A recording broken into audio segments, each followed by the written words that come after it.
Have you ever wondered why, after nearly 2,000 years, a bunch of bearded men in silk robes plotting to backstab each other in ancient China still keeps us glued to our screens and books?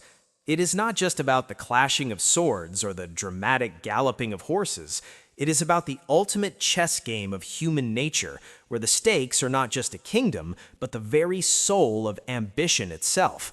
We are diving deep into the romance of the Three Kingdoms, a saga so massive and influential that it makes modern political dramas look like a playground dispute.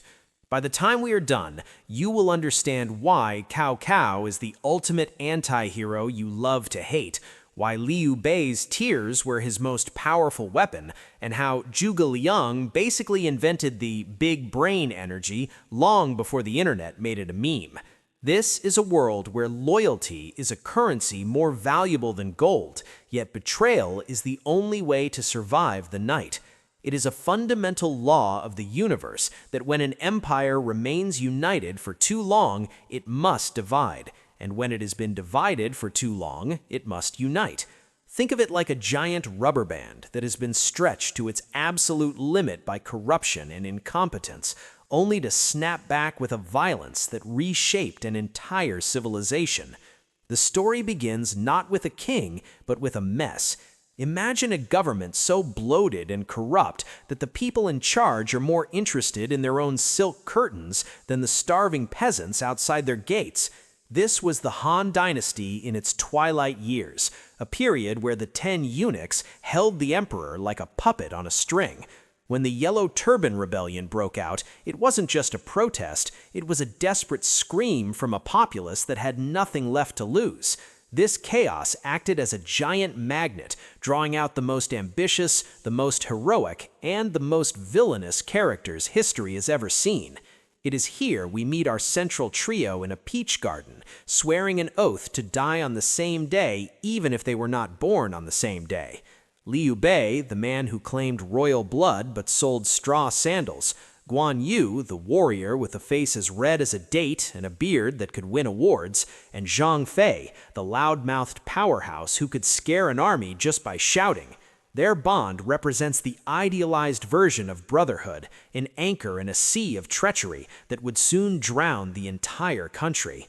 But why does this specific oath matter so much? In a world where everyone was looking out for number one, the concept of or righteousness became a revolutionary act.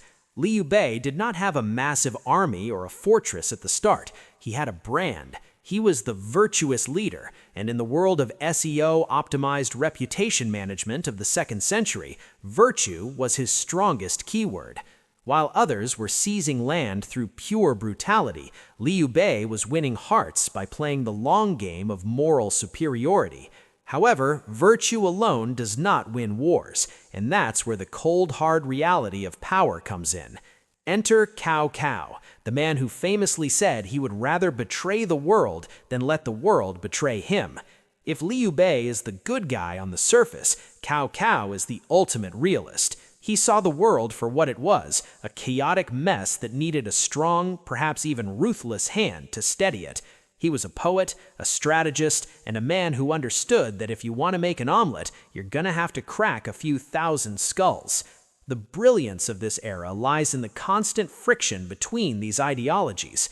You have the loyalist faction trying to save a dying dynasty, the realist faction trying to build a meritocracy, and the opportunist faction down in the south, led by the Sun family, who were basically the masters of naval warfare and defensive posturing.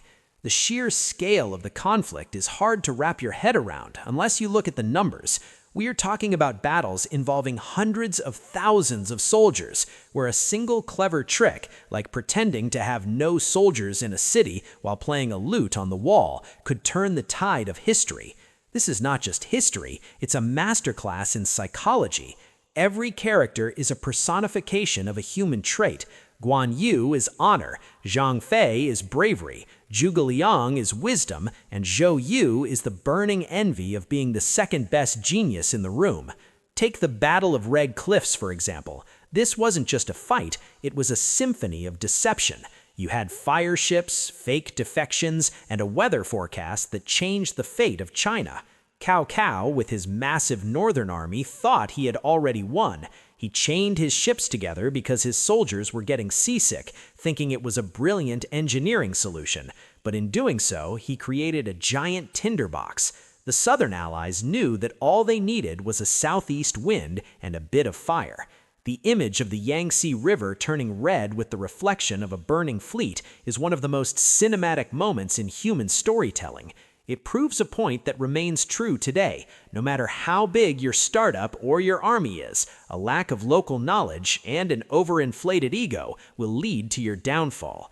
Cao Cao's retreat was a humbling reminder that even the most powerful man can be humbled by a timed breeze.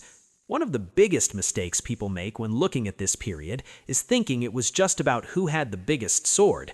It was actually a war of information. Long before we had satellites or hacking, they had spies, rumors, and psychological warfare. Zhuge Liang, the hidden dragon, is the patron saint of this. He didn't even want to join the war at first. Liu Bei had to visit his humble hut 3 times just to get an interview. This 3-visit story is a beautiful metaphor for the value of talent. It tells us that if you want the best people on your team, you have to show them respect, not just offer them a paycheck. Once Zhuge Liang stepped onto the stage, the game changed from checkers to 4D chess. He was the one who could borrow 100,000 arrows from the enemy by using straw dummies on boats in the fog. He didn't create resources, he manipulated the enemy to provide them. That is the kind of efficiency we all strive for in our daily lives, isn't it? As the empire eventually split into the 3 states of Wei, Shu, and Wu, the tragedy began to set in. The youthful idealism of the Peach Garden Oath started to clash with the grueling reality of a stalemate that lasted decades. We see Guan Yu, the seemingly invincible god of war, falling not to a superior warrior, but to his own arrogance and a well-coordinated pincer attack. His death marks the beginning of the end for the dream of a restored Han. It shows us that even the most virtuous or powerful person has a heel, a weakness that the world will eventually find and exploit. And when Liu Bei, blinded by grief and a desire for revenge, ignores the advice of his best strategist and leads his army into a disastrous forest fire at Yiling, we see the ultimate cost of letting emotion override logic. It's a heartbreaking turn in the narrative that reminds us that even the heroes are deeply flawed humans. The death of the legendary brothers was more than just a personal loss for Liu Bei. It was the crumbling of a moral foundation that had held his movement together for years. When the smoke cleared from the disaster at Yiling, the dream of a unified China under the banner of the Han felt further away than ever. Liu Bei's passing in the White Emperor's city is one of the most poignant scenes in the entire saga, as he hands over the future of his kingdom to Zhuge Liang, admitting that his own son might not be fit to rule. This moment captures the crushing weight of responsibility. Imagine being Zhuge Liang, arguably the smartest man on the planet, tasked with sustaining a small, mountainous kingdom against the industrial-scale powerhouse of the North. It is like a boutique startup trying to take down a global conglomerate with nothing but a few clever marketing tricks and a lot of heart. Zhuge Liang's subsequent northern expeditions are a masterclass in persistence against impossible odds. He wasn't just fighting soldiers, he was fighting geography, logistics, and the inevitable passage of time. He invented the wooden oxen and flowing horses, which were essentially mechanical wheelbarrows to solve the nightmare of transporting grain over the rugged terrain of Shu. This tells us a lot about the intersection of genius and desperation. When you are outmatched, you have to out-innovate. His rivalry with Sima Yi, the cautious and cunning strategist of Wei, is like a long-running psychological thriller. Sima Yi knew he didn't have to beat Zhuge Liang in a direct fight, he just had to outlast him. He sat behind his fortress walls, ignoring every insult and provocation, even when Zhuge Liang sent him women's clothing to mock his lack of courage. Sima Yi's patience is a brutal reminder that sometimes the boring strategy of waiting for your opponent to exhaust themselves is the most effective way to win. While the titans of the older generation were fading, a new, more cynical power was rising within the shadows of the Wei court. The Sima family was slowly but surely playing the same game that Cao Cao had played decades earlier. They were the deep state of the Three Kingdoms era. This transition of power from the Cao family to the Sima family serves as a chilling historical irony. Cao Cao had spent his life consolidating power, only for his descendants to lose it to their own advisors. It is a classic case of what happens when a leadership line becomes soft and disconnected from the grit that built the empire. It reminds us that no dynasty, no matter how formidable, is immune to the internal rot of complacency. The Sima family didn't win through grand battlefield heroics. They won through a slow, methodical takeover of the bureaucracy and the military, proving that the pen and the ledger can be just as deadly as the spear. Down in the south, the Kingdom of Wu was dealing with its own identity crisis. They had the best natural defenses in the world, the mighty Yangtze River, but they were often paralyzed by internal bickering and a lack of clear direction after the death of their founding legends. The Sun family's story is one of missed opportunities. They were perfectly positioned to be the kingmakers, the balance of power between Wei and Shu, but they often got bogged down in local territorial disputes instead of looking at the bigger picture. Their struggle highlights a common human failing, focusing so much on protecting what you have that you lose the ability to grow or adapt to a changing world. They were safe behind their water, but safety can easily turn into a prison if you don't have the vision to move beyond your borders. The fall of the Shu kingdom is perhaps the most tragic chapter for fans of the underdog story. Despite Zhuge Liang's Herculean efforts, the sheer resource gap was too wide. When the Wei armies finally bypassed the impenetrable mountain passes by literally rolling themselves down cliffs in felt blankets, it was a move of pure desperation that paid off. It showed that even the most perfect defense has a blind spot. The surrender of Liu Shan, the son of Liu Bei, is often mocked by history. He is seen as the Ado, the weak-willed ruler who preferred a comfortable life in captivity to a glorious death in battle. But if we look closer, his story raises a difficult question. Is a leader's duty to fight to the last man for a dying dream, or is it to ensure the survival of his people by swallowing his pride? It's a messy, uncomfortable ending that lacks the romantic sheen of the earlier chapters, but that is exactly why it feels so real. Throughout all this blood and betrayal, there is an underlying current of cultural evolution. The Three Kingdoms era was a pressure cooker that forged Chinese identity. The values of loyalty, strategy, and Ren, benevolence, were tested in the most extreme conditions imaginable. When we talk about these characters today, we're not just talking about dead generals, we're talking about archetypes.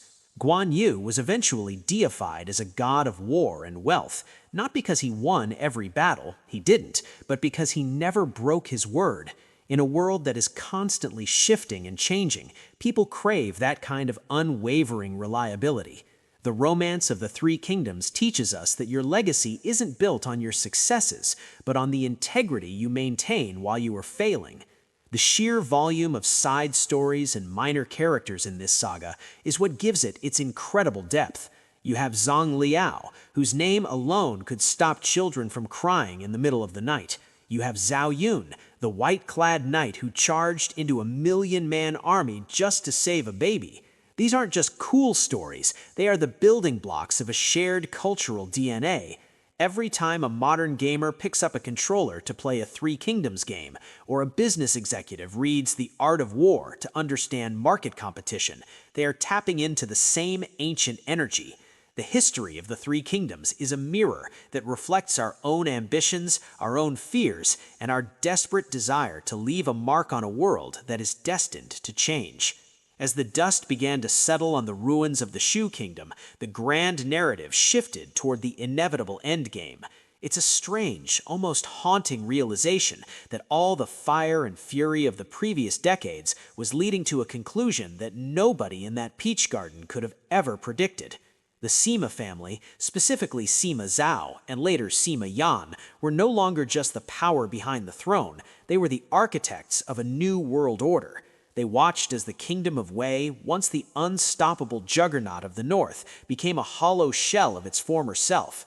The Cao lineage, which had produced some of the most brilliant and ruthless minds in history, had withered away into a collection of frightened children and figureheads. This is the brutal law of political entropy. Power that is concentrated too tightly eventually chokes the life out of its own source. The final conquest of the kingdom of Wu was not a glorious climax, but a methodical dismantling. The Sun family had spent generations perfecting their naval defenses, believing the Yangtze River was an impassable moat granted by the gods, but technology and sheer will always find a way. The Sima forces used massive iron chains to block the river, but their engineers found ways to burn through them with giant rafts soaked in oil. It was a literal melting away of the last barrier between the divided lands. When the last emperor of Wu surrendered, he did so with the same quiet resignation that had marked the end of Shu. The three-way split that had defined the lives of millions was over, but the cost was staggering. The population had plummeted, cities were in ruins, and the very landscape of the country had been scarred by a century of non-stop mobilization. But we have to ask ourselves, was it all for nothing? If the end result was just another unified dynasty that would eventually face its own internal rot, why do we care so much about the journey? The answer lies in the actionable value of their struggle. The Three Kingdoms era is essentially a laboratory for human behavior. We see the limits of genius in Zhuge Liang, who worked himself to death because he couldn't find a successor who shared his vision. This is a profound lesson in leadership and delegation. If you build a system that can only function when a genius is at the helm, you haven't built a sustainable system. You've built a ticking time bomb. His tragedy was his inability to trust the messiness of others, a mistake many high performers still make today in our fast-paced, hustle culture world. On the flip side, look at the Sima family's rise. They were the masters of the long game. While everyone else was chasing glory on the battlefield or trying to prove their moral superiority, the Simas were busy placing their people in key administrative roles. They understood that real power doesn't always wear a crown or carry a legendary spear. Sometimes it carries a clipboard and a set of keys. They practiced a form of radical patience that is almost terrifying. They waited through 3 generations of emperors, serving faithfully on the surface, while slowly diverting the rivers of influence toward their own house. In an era of instant gratification and viral trends, there is something deeply grounding about studying a family that could wait 50 years for the perfect moment to strike. The emotional core of this entire saga, however, remains with the failures. We remember the tragic heroes more than the successful conquerors, because their struggles mirror our own. We have all felt like Liu Bei at some point, starting with nothing but a dream and a few loyal friends, trying to do the right thing in a world that seems rigged against us. We have all felt like Cao Cao, feeling the need to be ruthless just to protect what we've built, only to realize that our suspicion has pushed everyone away. And we have certainly felt like Zhou Yu, looking at someone else's talent and feeling that stinging heat of why him and not me. These characters are not museum pieces. They are living, breathing reflections of our own psychological makeup. One of the most overlooked aspects of this history is the role of the common person. Behind every grand speech by a general, there were tens of thousands of farmers who were turned into soldiers overnight. They are the silent witnesses to the madness. Their stories aren't written in the official records, but their presence is felt in the desperate energy of the era. The romance of the Three Kingdoms is often criticized for romanticizing war, but if you look closely, it is also a scathing critique of it. It shows that no matter how brilliant the strategy, the price is always paid in human lives.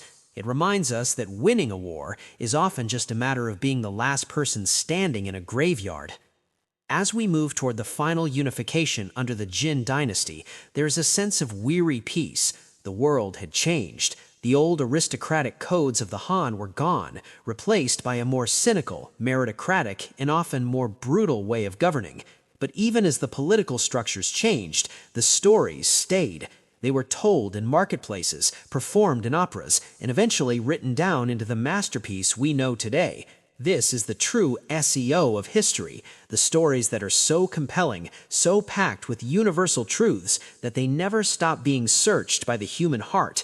The Three Kingdoms didn't just end, it became a permanent layer of the global consciousness. In the grand finale of this epic journey, we find ourselves standing on the mountaintop of history, looking down at the wreckage and the rebirth of a nation.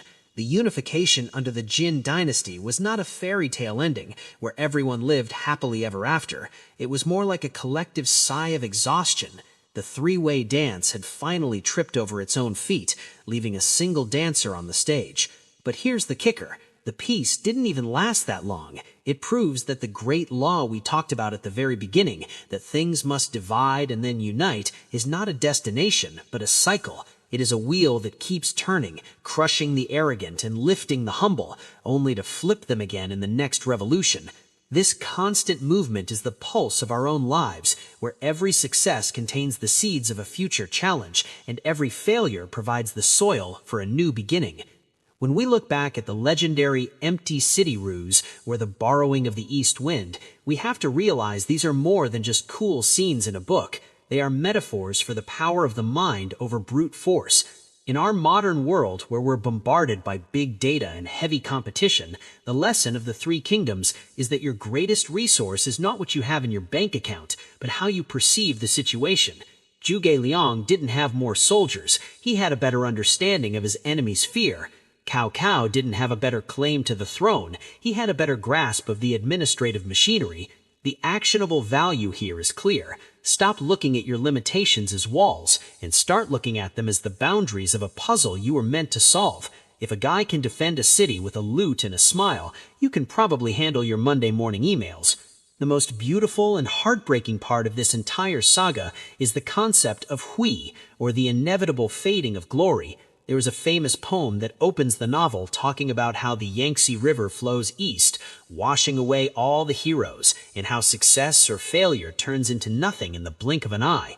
It sounds a bit depressing at first, but it is actually the ultimate form of freedom. It tells us that while we should strive for greatness and fight for our peach garden oaths, we should also keep our egos in check. The world will keep spinning long after our personal Three Kingdoms are over. This realization doesn't make the struggle meaningless. It makes the moments of loyalty, friendship, and integrity even more precious because they are the only things that truly belong to us while we're here. So what is the deep dive takeaway for you, sitting here in the 21st century? It is that you are currently writing your own script. You have your Cao Caos at work, the brilliant but demanding bosses. You have your Liu Beis, the friends who might not have a plan but have a heart of gold. And you definitely have your Zhuge Liangs, those moments of sudden clarity where you see exactly what needs to be done. The Three Kingdoms is a manual for the human condition. It teaches us that loyalty is a choice we make every day, that strategy is useless without character, and that even when the empire of our personal life feels like it is falling apart, there is always a chance for a new dynasty to rise from the ashes. It is about the grit to keep going when the wind is blowing against your ships. As we close this chapter, I want you to think about your own oath. What is the thing you are willing to stand for, even when the world is chaotic and everyone else is looking for a shortcut? The heroes of this era weren't perfect, far from it, but they were larger than life because they committed to their path with everything they had. They didn't half-heart it. When they loved fiercely. When they fought to the end.